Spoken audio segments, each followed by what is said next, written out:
Good afternoon po family mga ka-fiesta, mga followers. Tanghalian na naman po, kaya araw-araw fiesta na naman po Quezon City Drug Treatment and Rehabilitation Center. Pork with upo naman po ang kanilang tanghalian. Kaya family mga ka-fiesta, busog-lusog na naman po ang tanghalian natin. Okay po, start na po tayo. Magigisa na po tayo dito ng bawang at sibuyas po.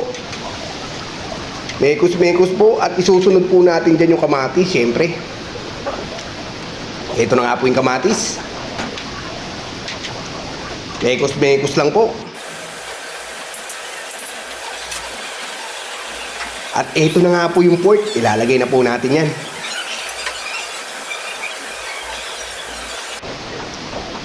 Timplahan na po natin yan ng patis, paminta, bechin po, oyster sauce, then mekos-mekos. Mekos-mekos lang, mekos-mekos. Okay, mekos-mekos. Okay po. Takpan na po natin yan. Buksan na natin ulit. Then mekos-mekos again. Yan po. At isusunod ko na dyan yung gulay na upo. Kaya po yung mga pasyente namin dito magagalang na po dahil sa upo.